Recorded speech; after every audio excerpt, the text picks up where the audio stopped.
Mais là, c'est l'heure de notre café politique.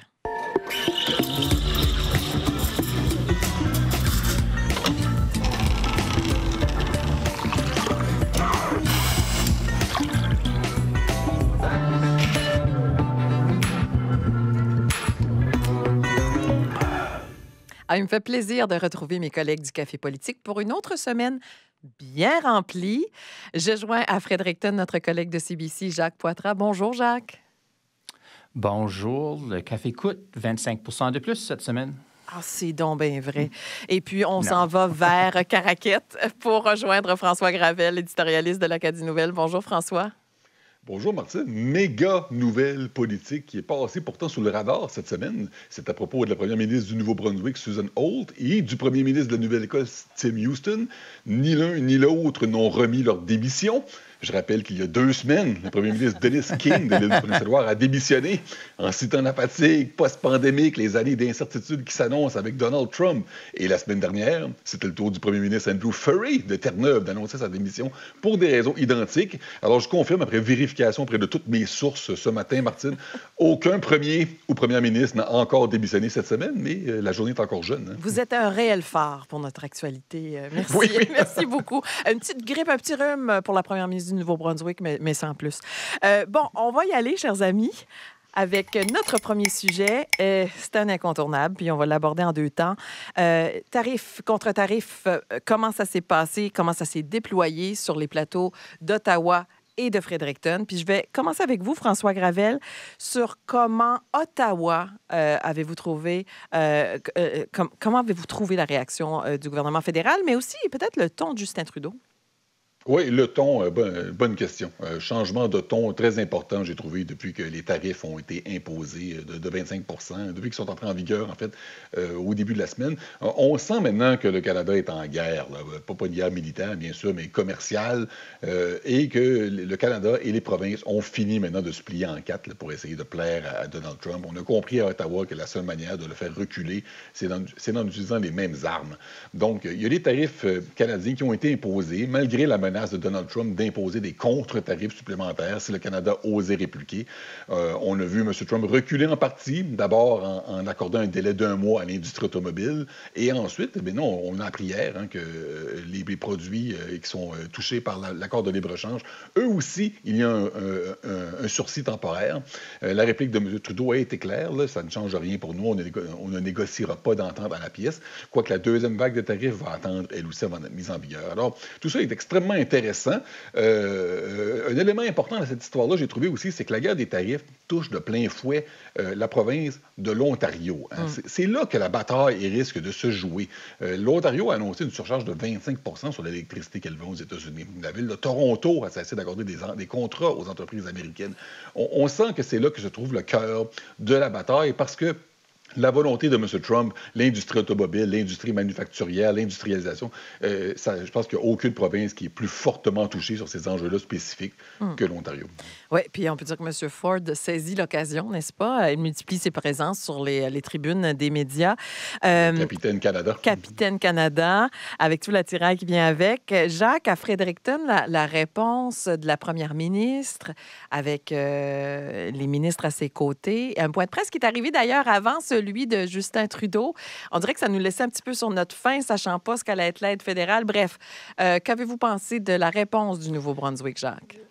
Ben, c'était intéressant parce que, relatif à ce que François dit, je pense que l'opinion publique au Canada est très ferme, presque unanime, sur le fait qu'il faut réagir d'une façon très, très forte. Et j'ai trouvé que le programme du Nouveau-Brunswick était pas exactement dans cet esprit. La première ministre Susan Holt a annoncé beaucoup d'argent, des 10 de millions de dollars pour aider les grands exportateurs, les petites entreprises, secteur des pêches. Je l'avais dit il y a quelques semaines, c'est très facile de dépenser de l'argent, de subventionner des entreprises, des travailleurs. C'est l'option la plus facile. Mais quand ça venait à des autres options, comme couper la transmission d'électricité à la Nouvelle-Angleterre, Susan Holt a dit non, pas encore. Et premièrement, elle a dit pendant la conférence de presse, elle ne voulait pas causer la peine à nos voisins à Maine qui vraiment s'opposent aux tarifs de Trump, ce qui n'est pas exactement unanime à Maine, mais là, un jour plus tard, elle disait qu'elle ne voulait pas risquer le revenu d'Énergie Nouveau-Brunswick, qui est en crise financière actuellement. Ouais. Alors, deux différentes explications pour la décision, mais il faut poser la question, est-ce que la première ministre veut vraiment faire des vrais sacrifices pour le Nouveau-Brunswick, veut vraiment causer la peine aux Néo-Brunswickois, dans le même sens que Doug Ford semble prêt à faire. Et est-ce que sa position, enfin, commence à ressembler un peu à Danielle Smith en Alberta? Intéressante perspective. On va passer maintenant à un autre sujet parce que, veut ou veut pas, Jacques et François, là, ce sera bientôt le temps de choisir les candidats dans les circonscriptions fédérales. Hein? Savoir qui va représenter les différents partis dans cette élection qui va s'en venir. Et puis, il y a du mouvement chez nos politiciens qu'on connaît sur la scène fédérale, sur la scène provinciale. Ça peut en intéresser certains aussi. Tiens, je vais commencer avec vous sur le sort de Jake Stewart, Jacques Poitras. Oui, Jake Stewart a annoncé hier sur Facebook qu'il ne serait pas candidat, il se présenterait pas. On a su depuis quelques semaines qu'il y a des problèmes dans son bureau de circonscription à Miramichi avec des bénévoles du Parti conservateur du Canada, avec des anciens employés, des chicanes, des démissions du conseil de l'Association conservateur dans la circonscription. Et on sait que cette semaine, Jake Stewart a pris cette décision. Pour plusieurs conservateurs, c'est triste parce que Jake Stewart, quand il est arrivé à l'Assemblée à Fredericton en 2010, c'était un jeune politicien plein d'énergie, plein de charisme. Un des premiers députés fédéraux qui ont appuyé Pierre Poilievre pour la chefferie. Il était vu comme une ministre potentielle dans un gouvernement Poilievre. Et voilà, on arrive maintenant vraiment ça semble comme la fin de sa carrière politique. Et c'est aussi difficile pour le parti dans la circonscription de Miramichi-Grand Lake qui doit trouver maintenant un nouveau candidat avec pas beaucoup de temps et pas assez de temps pour vraiment suivre l'échéancier des règles du parti. Alors probablement, ça va être le chef qu'il faudra nommer un candidat directement. C'était la seule circonscription en 2021 que les conservateurs ont gagné des libéraux. Alors, c'était vraiment une circonscription pivot et ça semble que ça va être encore. Maintenant, Chris Austin, député provincial, m'a dit hier qu'il considère peut-être se présenter. Alors, on verra si ça va aussi avoir des impacts sur la dynamique dans le parti PC du Nouveau-Brunswick et sa course pour la chefferie qui s'en vient. En effet. De votre côté, François, qu'est-ce que vous voyez dans tout ça? Intéressant d'abord ce que nous révèle Jacques là, concernant la réflexion de Chris Austin. Je n'étais pas au courant, mais en même temps, je ne suis pas complètement étonné. Chris Austin a toujours été opportuniste. Et il est né politiquement de sa lutte contre la vente ratée d'Énergie Nouveau-Brunswick. Et ensuite, quand ça n'a pas fonctionné, il s'est recyclé comme opposant aux droits linguistiques des francophones. Et une fois devenu ministre, eh bien, soudainement, il était apôtre de la loi et l'ordre. Alors maintenant qu'il est dans l'opposition et que sur la scène fédérale, il y a une forte possibilité que Pierre Poilievre prenne bientôt le pouvoir. On le voit maintenant qu'il s'intéresse à la politique fédérale. Alors, Chris Austin restera toujours Chris Austin. Et de son côté, Jake Stewart, beaucoup plus imprévisible. Je me souviens encore de sa campagne à la direction du Parti progressiste conservateur remporté par Blaine Higgs. Là. Il avait axé sa campagne sur une interprétation restrictive des droits linguistiques des francophones, lui aussi. Il ressemblait beaucoup à Chris Austin, justement, à ce moment-là. Puis, il est devenu député conservateur et provincial et il s'est métamorphosé en tant que ministre et surtout champion de la cause autochtone, tellement qu'il a fini par perdre la confiance de M. Higgs, qui ne partageait pas ses mêmes vues. Et ensuite, député fédéral, mais très à droite, dans la mouvance de Pierre Poilievre. Il répète avec enthousiasme les slogans de M. Poilievre. J'avais moi aussi l'impression qu'il était appelé à jouer un rôle important si Pierre Poilievre devient un jour premier ministre. Et voilà que maintenant qu'il est tout près du but, alors que nous sommes possiblement à quelques semaines d'un gouvernement Poilievre, il baisse les bras et annonce sa retraite de la politique. Alors, je dois dire que jusqu'à la fin, je n'aurais jamais pleinement compris Jake Stewart. Et à travers toute cette histoire, une autre surprise, la libérale Lisa Harris, que M. Stewart avait battue lors des élections fédérales de 2021, que je n'imaginais pas nécessairement tenter un retour en politique, sera finalement candidate. Alors, il y a une surprise n'attend pas l'autre dans cette circonscription. C'est intéressant. Puis je retiens aussi ce que vous disiez, Jacques, sur le possible recentrage du Parti progressiste conservateur du Nouveau-Brunswick dans la foulée du choix d'un prochain nouveau chef. Est-ce que, les anciens du Parti Corse se retrouveront moins dans ce parti-là? Est-ce que c'est ce qui inspire Chris Austin à aller servir avec Poilievre, peut-être? Oui, disons qu'il y a une dynamique interne dans le Parti PC du Nouveau-Brunswick, évidemment, et Chris Austin était vu comme peut-être la tribune d'une aile du parti dans une course pour la chefferie. Alors, s'il abandonne ça pour le fédéral, ça pourrait vraiment changer la dynamique, peut-être donner un avantage à une candidate du centre comme Danielle Alain, ou peut-être attirer une autre candidate qui représente cette version du parti pour se présenter au lieu de Chris Austin. Chris Austin n'avait pas annoncé ses intentions, mais tout le monde parle de lui comme un candidat potentiel. Parlait de lui. Oui, c'est ça. On va voir quand les candidats potentiels confirmeront, mais il n'y a personne qui a confirmé encore. On suit ça. On y va avec notre troisième sujet portant sur le recours aux infirmières d'agence. Et puis, je vais commencer avec vous, François Gravel. C'est le réseau de santé Vitalité qui a le plus recours aux infirmières d'agences privées, Canadian Health Labs. Le Globe and Mail, cette semaine, qui a révélé qu'on annulait des quarts de travail, donc un sevrage peut-être plus rapide de cette dépendance aux infirmières d'agence. Cette semaine, une porte-parole syndicale, Paula Doucette, me disait ça aurait pu se faire différemment. Moi, je crains pour la santé des patients. On fait ça trop rapidement. Il faut penser à toutes les variables dans l'équation. Qu'est-ce qu'on peut dire de cet autre chapitre dans cette histoire, François?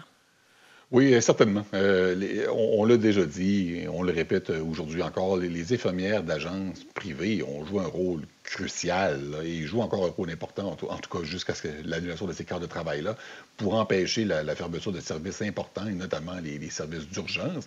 Mais leur coût est faramineux. Chaque infirmière coûte environ 300 $ l'heure au réseau de santé Vitalité, tellement que pour une petite province comme le Nouveau-Brunswick, leur présence contribue à empirer le déficit budgétaire.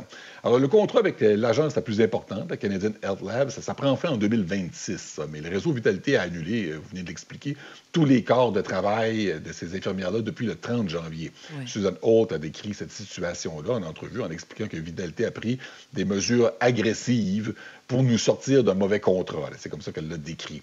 C'est important parce que jusqu'à tout récemment, la position du réseau Vitalité, c'était que la présence de ces infirmières-là avait permis et permettait encore de sauver des vies.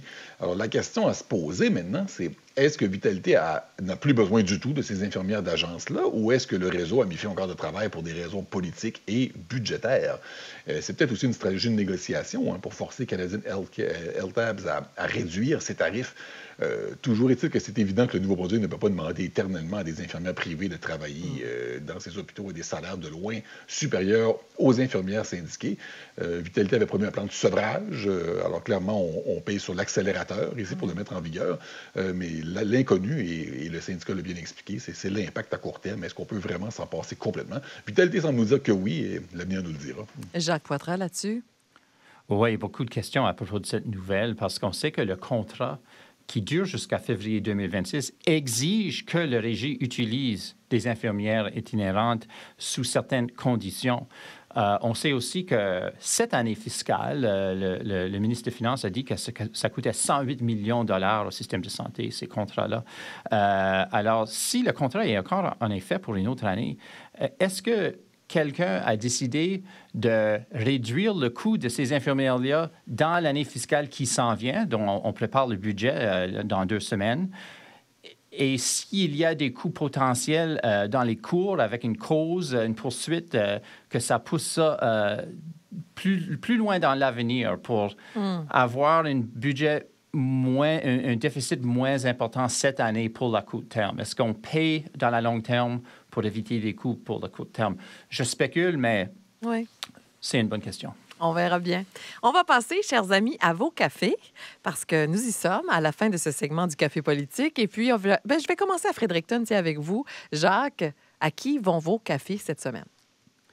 Un café sucré pour le démocrate de Maine, représentant en Congrès du 1er district, Shelley Pingree, qui, aux ondes de CBC hier, s'excusait pour le comportement de son président, malgré le fait qu'ils ne sont pas dans le même parti politique. Une attitude très différente de l'autre démocrate à Maine, qui représente le 2e district, Jared Golden, qui a refusé de signer une lettre contre ces tarifs-là, même si M. Golden représente le district le plus proche au Nouveau-Brunswick, sur la frontière, avec beaucoup de ses citoyens qui dépensent sur le Nouveau-Brunswick pour l'électricité. Alors, deux attitudes très différentes de deux représentants du Parti démocratique à Maine. Et un thé sucré pour le roi Charles. On lamentait que le roi, notre roi, disait rien à propos de cette situation, de cette crise de souveraineté canadienne. Mais cette semaine, il était photographié pendant des exercices militaires au Royaume-Uni avec ses médailles, décorations du militaire canadien sur son veston. Alors, peut-être un signal subtil, du roi. Peut-être trop subtil pour plusieurs, mais c'était là quand même. Oui, en effet. Merci de le souligner. Ça m'avait échappé. De votre côté, François, vos cafés. Le roi à la défense de la souveraineté du Canada. C'est pas quelque chose que j'avais vu venir, je vous avoue. Moi non plus. Et quand la dernière fois, au dernier référendum, je me souviens, je pense. En tout cas... Oui, donc les cafés. Un café à la ministre du Tourisme, du Patrimoine et de la Culture, Isabelle Thériault. Un de ces cafés spéciaux du Gré de Folie de Caraquet, dans sa circonscription, bien aussi d'ailleurs, avec une petite œuvre d'art dessinée dans le café avec la crème. Et Isabelle Thériault a dit des choses très intéressantes en lien avec son ministère cette semaine. La dernière stratégie touristique datait de 2014 et a pris fin en 2019. Il n'y avait pas de stratégie claire du tout au sein du gouvernement précédent. Et ça ne m'étonne pas. Quand on entendait parler de tourisme, souvenez-vous, au sein du gouvernement, ce n'était pas nécessairement positif. On se rappelle la ministre, Tammy Scott Wallace, et sa sous-ministre qui s'était payé un voyage à Paris et à Londres pour visiter les châteaux Windsor et de Versailles, et le British Museum, et j'en passe, mais qu'on ne voyait jamais dans les lieux touristiques acadiens. Et ce même gouvernement-là avait congédié en 2019 des postes de représentants touristiques du gouvernement en France et en Angleterre. Alors, la ministre Thériault est une artiste. Je suis convaincu qu'elle va apporter une énergie très différente au sein de son ministère et j'ai bien hâte de voir ce qu'elle va proposer comme vision. Chose est certaine, en tout cas, on devrait la voir plus souvent que sa prédécesseur dans les lieux touristiques du Nouveau-Brunswick et peut-être moins souvent dans les châteaux en Europe. Deux autres cafés, un peu plus corsé, au docteur Yves Légère. Il vient d'être nommé médecin hygiéniste en chef. C'est lui qui a occupé le poste sur une base intérimaire depuis la démission de la docteure Jennifer Russell. Bonne nouvelle, c'est une nomination qui n'a absolument rien controversé, contre une nomination ennuyante, je vous dirais. Et c'est une bonne chose pour ce type de poste-là. On est des années-lumière de ce qui se passe aux États-Unis. Et café un peu plus corsé, cette fois-ci pour la première ministre Susan Holt, qui s'est retrouvée contre son gré à devenir le visage d'une fraude. On peut voir sur Internet des publicités qui annoncent que Mme Holt appuie la plateforme une plateforme de négociation de crypto-monnaies. Il y a même des extraits d'une fausse interview que Mme Holt a accordée à CBC pour faire la promotion de la plateforme. Alors évidemment, c'est complètement faux. La première ministre a suffisamment de problèmes à régler au Nouveau-Brunswick sans avoir en plus à s'occuper d'une plateforme fictive de crypto-monnaie. Oui, on en a assez avec les vraies choses. Merci beaucoup, François Gravel. Je vais continuer, bien sûr, comme nos auditeurs, de vous lire dans l'Acadie Nouvelle et on suivra vos reportages à CBC, Jacques Poitras. Merci bien. À la semaine prochaine. Merci. À la prochaine. Bonne journée.